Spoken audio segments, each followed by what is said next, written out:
আমি যদি এই দুটো বিগ সাইজের বেলুনকে বাইকের সাইলেন্সারে যদি লাগিয়ে দিই তাহলে কি হবে। তারপরে রেড বুলের ক্যানটাকেও বাইকের সাইলেন্সারে লাগিয়ে দিয়ে দেখবো কি হবে। আর সমস্যা হলো সাইলেন্সারের মুখটা অনেকটাই ছোট, বাইকের সাইলেন্সারে বেলুনটা ঠিকভাবে লাগছেই না। আমি চেষ্টা করছি, যদি না হয় তাহলে আমাদের ঘরে অন্য কিছু ব্যবস্থা করতে হবে।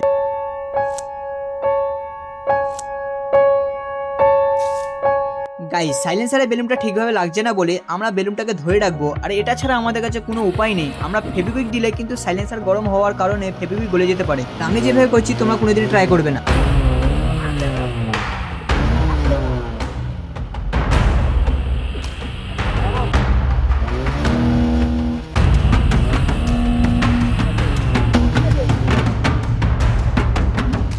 আর গাইস, সাইলেন্সারটা এতটাই গরম হয়ে গেছে বেলুনটাকে সাইলেন্সারে ঠিকভাবে ধরে রাখতে পারছি না। সেকেন্ড বার একবার ট্রাই করে দেখবো বেলুনটা কত বড় ফুলে ফেটে যায়। তারপরে আসল মজা তো তখন হবে যখন রেড বুলের ক্যানটা সাইলেন্সারে লাগাবো।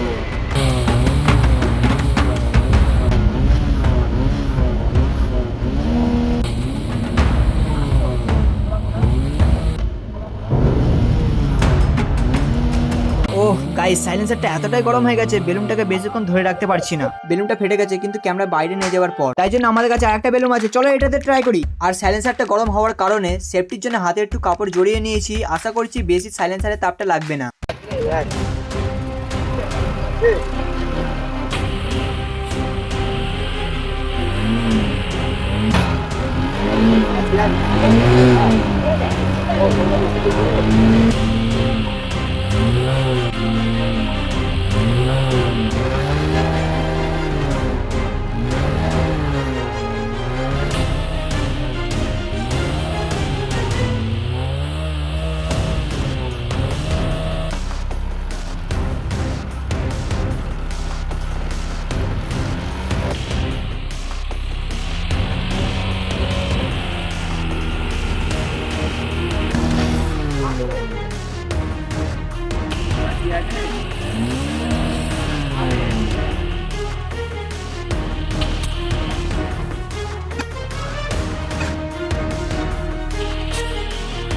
আর গাইস, সাইলেন্সারে বেলুনটা ধরে হাত গুনে যা হয়েছে, এবার এই রেড বুলের ক্যানটা বাইকের সাইলেন্সারে লাগিয়ে দিয়ে দেখবো কি হবে। তো সর্বপ্রথম রেড বুলের ক্যানটার ওপরের এই অংশটাকে কাটতে হবে।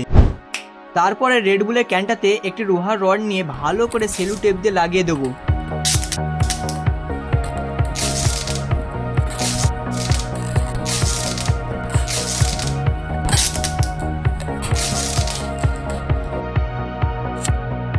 দেখো, লোহার রডটাকে রেড বুলের ক্যানটাতে ঠিক এইভাবে লাগিয়ে দিয়েছি। তোমরা সাইলেন্সারে বেলুন ফুলানো দেখলে, এবার রেড বুলের ক্যানটাকে বাইকের সাইলেন্সারে লাগিয়ে দেখবো কেমন আওয়াজ হবে। চলো, এবার রডটাকে ভালো করে সাইলেন্সারের সাথে বেঁধে দিতে হবে। ফাইনালি গাইস, এবার তোমরা সাউন্ড চেক করো।